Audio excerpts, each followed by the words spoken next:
Hello and namaste. Today we're going to focus on Urdhva Mukha Vrksasana, which translates into a handstand.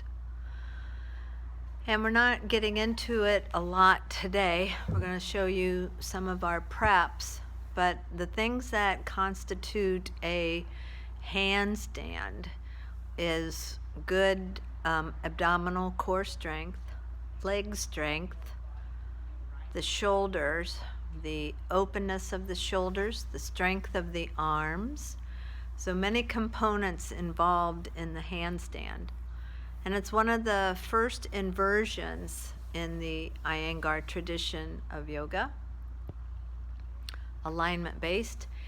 And so we're going to work through a little bit of those. So in your regular yoga practice, standing postures, leg raises, all of these are the basic preps to prepare us for a handstand. So today we're going to simulate a handstand, teaching the body through these proprioceptors of what it feels like to do a handstand.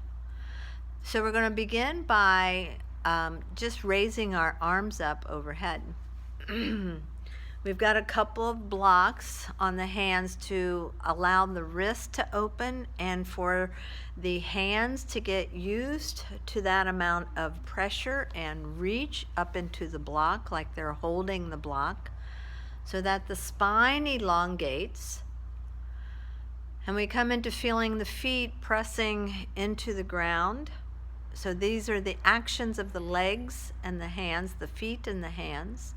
The navel drawing in to soften the lower rib cage back and the tailbone down. And just take a few breaths to keep allowing the body, the feet to touch the ground, the hands to reach up into the block, the rib cage to lift up, and the shoulder blades to melt down the back, and to train the arms of how to let the head of the arm bones drop down into their sockets. Excellent. A couple more deep breaths. Simulate the posture. And then we're going to gently lower the arms down on your next breath. And then another good prep for this is to have wall space and to turn around to face the wall and come into what is known as shower pose. So you take the hands up overhead and then just gradually slide the hands down the wall as you walk the feet and the hips back to where you end up into a flat top tabletop. Once again, this teaches the arms, hands, shoulders, the abdominals here. You can see her nice long spine, the hips moving over the heels, the feet are pressing, the hands are pressing. So, and the belly, the navel center is lifting up towards the spine. The upper arms, you have the triceps spin towards the ears. So there's an external rotation or rolling out of the upper arms to keep the elbows soft and the the forearm to roll slightly in to press into that index finger and thumb into the wall. And again, just a couple of deep breaths. Simulating the posture, gaining that strength, rib cage again lifting, shoulder blades down the back, arms integrating into their sockets. And then take a deep breath in, and you can exhale, push off to the wall, come up to standing. Excellent. And then we're going to lower ourselves down onto the ground, lying flat onto your back, with your hands towards the wall. Excellent. So you may never want to do a handstand. You may feel that you don't have the strength, the shoulders, whatever. you feel. But this is a good way, once again, to simulate it and let the proprioceptors feed the mind that this is as good as any handstand. So the hands are pressing into the wall, the feet are active, and the spine is on the ground. Again, rib cage lifting, shoulder blades down the back, arms integrating, and just deep breathing. Beautiful. And on your next breath, just draw the knees in towards your chest. And we're going to roll over onto our side.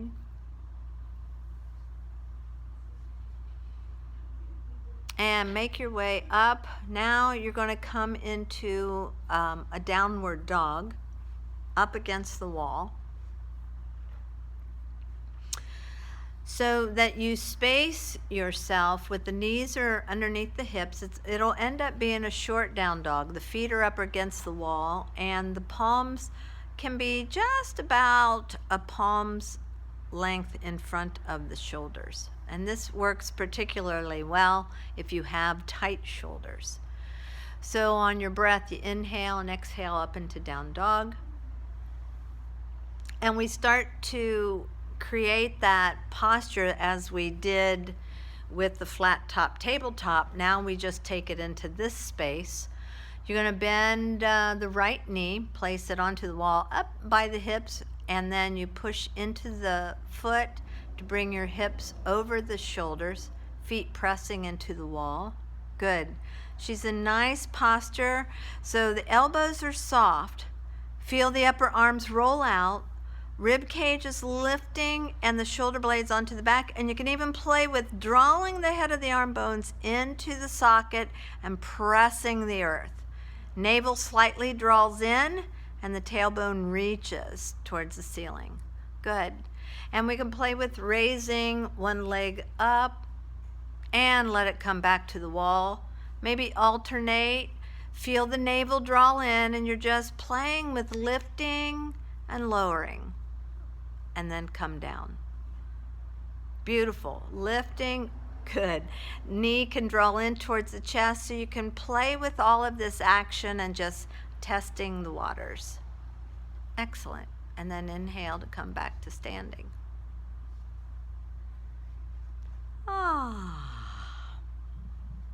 Nice.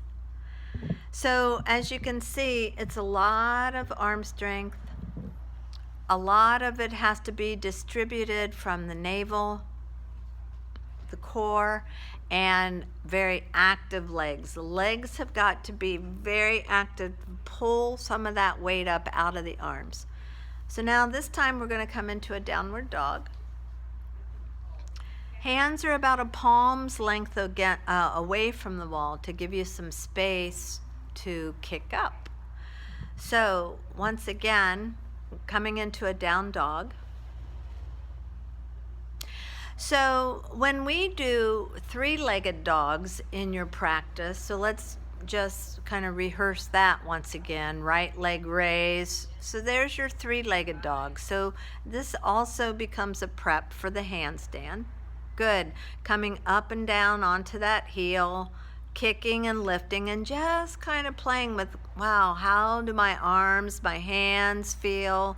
The underside of your arms are lifting up and towards the wall as the leg goes up. Good. Now she's going to step 1 foot forward, about halfway in, and you kind of pick your dominant side, and you're going to raise that leg up. And you just play with, okay, I'm going to rock and I'm going to come down. And you find this rocking inhale and exhale. Good. Inhale and exhale. And you see that she's lifting up onto the toes of her foot that's on the ground. And then she plays with, now I'm going to maybe try a little hop with that, using that right leg. Oh, she's already up there. Do you see how easy that was? The momentum. Good. Good. So the feet, the legs rest onto the wall.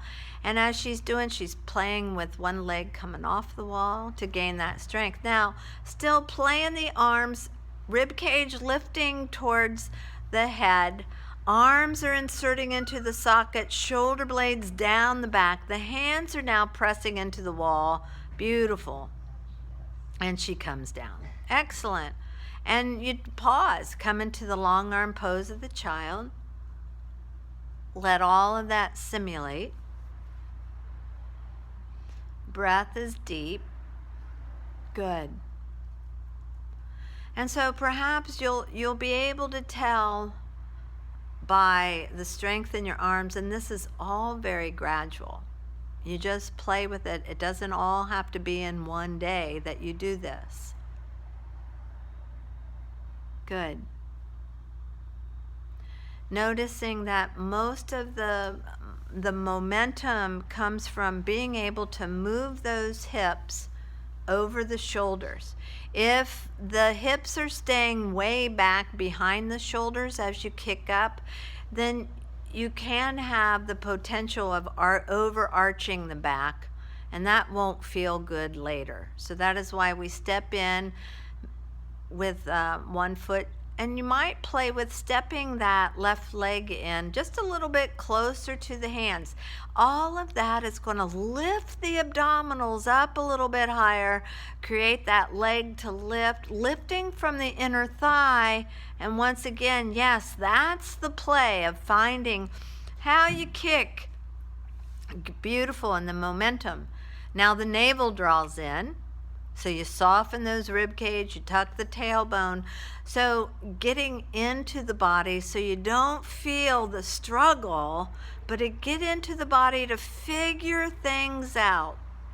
Use the breath, and you play one foot off of the wall. When you feel that one foot off of the wall, feel how the navel center has got to come in. The front bottom ribs have to come in. So it's almost like the pelvis is finding that cat position, and then you exhale to come down. Beautiful. Long arm pose of the child to rest. Excellent. Finding your breath. And as you feel ready, being centered in the body, because it's increased flow, it increases your heart rate, gaining that weight-bearing activity for bone density and strength. And gently come up. Thank you. Namaste.